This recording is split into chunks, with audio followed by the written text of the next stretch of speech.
जय श्री राधे कृष्णा मित्रों।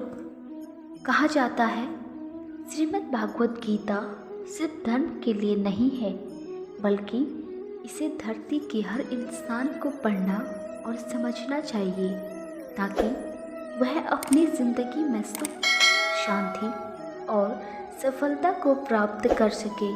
श्री कृष्ण कहते हैं, मनुष्य को परिणाम की चिंता किए बिना, लोभ लालच किए बिना निस्वार्थ एवं निष्पक्ष होकर अपने कर्तव्यों का पालन करना चाहिए। जिस तरह प्रकाश की ज्योति अंधेरे में चमकती है, ठीक उसी प्रकार सत्य भी चमकता है।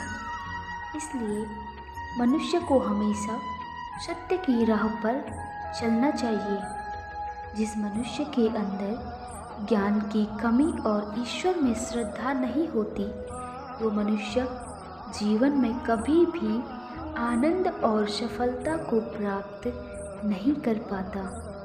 जिस प्रकार मनुष्य अपने पुराने वस्त्रों को त्याग कर नए वस्त्र धारण करता है, ठीक उसी प्रकार आत्मा पुराने व्यर्थ के शरीर को त्याग कर नए भौतिक शरीर को धारण करती है।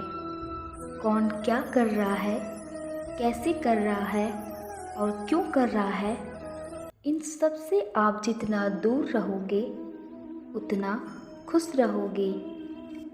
समझदार व्यक्ति जब संबंध निभाना बंद कर देता है तो समझ लेना उसके आत्मसम्मान को कहीं न कहीं ठेस अवश्य पहुंची है। जो दूसरों की तकलीफ़ को समझते हैं, जिनमें दया है, दिल से अच्छे हैं, उन्हें दोबारा जन्म नहीं लेना पड़ता।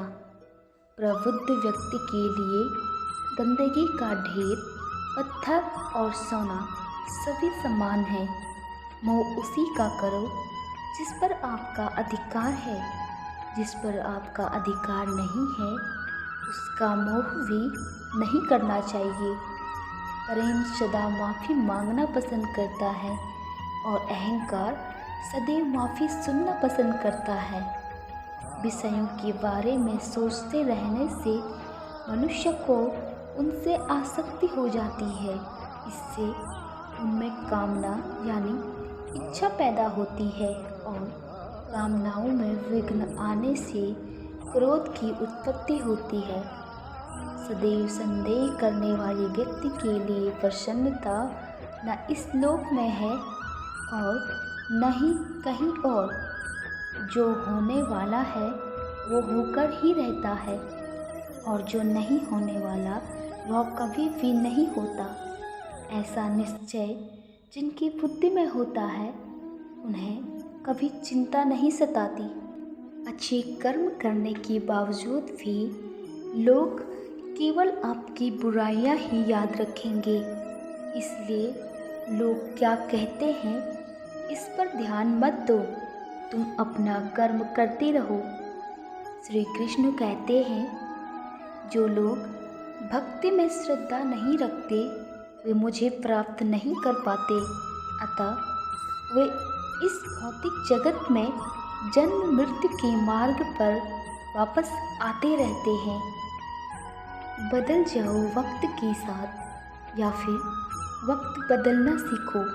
मजबूरियों को मत कोसो, हर हाल में चलना सीखो। अच्छी नीयत से किया गया काम कभी व्यर्थ नहीं जाता और उसका फल आपके अंदर जरूर मिलता है।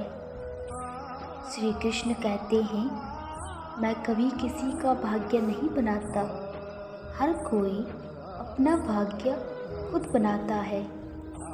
आप आज जो भी कर्म कर रहे हो, उसका फल आपको कल प्राप्त होगा और आज जो आपके पास है वह आपके द्वारा पहले किए गए कर्मों का फल है। श्री कृष्ण कहते हैं, तुम्हें सिर्फ अपने कर्म करने का अधिकार है, किंतु कर्म के फलों के तुम अधिकारी नहीं हो। तुम न तो खुद को अपने कर्मों के फलों का कारण मानो, न ही कर्म न करने में कभी आसक्त हो जाओ। सही कर्म वह नहीं है जिसके परिणाम हमेशा सही हैं, अपितु सही कर्म वह है जिसका उद्देश्य कभी गलत न हो। संसार में कोई भी मनुष्य सर्वगुण संपन्न नहीं होता, इसलिए कुछ कमियों को नज़रअंदाज करके रिश्ते बनाए रखें। पूर्णता के साथ किसी और के जीवन की नकल करके जीने की तुलना में अपने आप को पहचान कर अपूर्ण रूप से जीना बेहतर है। जब भविष्य धुंधला पड़ने लगे तब आपका वर्तमान में ध्यान केंद्रित करने की आवश्यकता ज़्यादा होती है। जीवन की सबसे बड़ी गलती वही होती है जिससे हम कभी कुछ नहीं सीख पाते। जब हमारा मन कमज़ोर होता है तो परिस्थितियाँ समस्याएं बन जाती हैं, और जब मन स्थिर होता है तब परिस्थितियाँ चुनौती बन जाती है, और जब हमारा मन मजबूत होता है तब परिस्थितियाँ अवसर बन जाती हैं। श्री कृष्ण कहते हैं, मनुष्य की मानवता उसी वक्त नष्ट हो जाती है जब उसे दूसरों के दुख पर हंसी आने लग जाती है। जीवन उन लोगों के लिए सर्वश्रेष्ठ है जो इसका आनंद लेते हैं, और उन लोगों के लिए मुश्किल जो इसका विश्लेषण करते हैं। जो व्यक्ति शक्ति होते हुए भी मन से हार नहीं मानता, उसे दुनिया की कोई भी ताकत हरा नहीं सकती।